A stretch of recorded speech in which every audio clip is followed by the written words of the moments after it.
Welcome to Climate News, and my name is Hanso Choi. And before I go on, I'm going to tell you guys a story. Once there was a polar bear living in the North Pole, and he was living happily and pleased with his family. However, his life changed suddenly. He lost his home, lost his family, lost his friends, food, and happiness of his life. And the ice started to melt, the food started to lap, and his friends started to disappear rapidly. Now in the North Pole, less than 25,000 polar bears are surviving. We human beings destroyed the polar bear's life and the shelters of the animals. Then, what is causing all this destruction? The main cause of the destruction seems to be the global warming. Global warming basically means that Earth is getting warmer and hotter. And there are many effects of global warming, but for just one example, according to the National Snow and Ice Data Center, if all glaciers melted today, the sea would rise about 230 feet. Now I'm going to suggest you guys a solution to prevent the global warming. First, there's a campaign named 3 R's.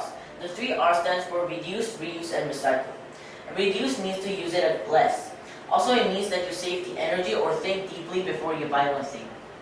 Instead of buying something you're not going to use very often, see if you can borrow it from someone you know. Also, cars use up energy and cause pollution. And some ways to reduce the environmental damage caused by cars include carpooling with friends, walking, taking the bus, or riding your bike instead of driving. And also you can reduce waste by using a computer.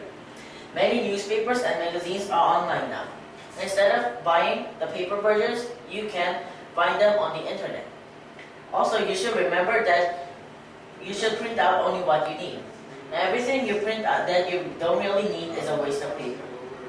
And another R stands for reuse. Reuse basically means to use it again.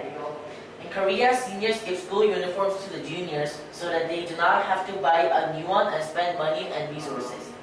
Instead of throwing things away, try to find ways to use them again. Bring Close-X to the store with you instead of taking home new paper or plastic bags, or prepare shopping bags before you go shopping. And secondly, use reusable containers or silverware and dishes instead of disposable plastic utensils and plates.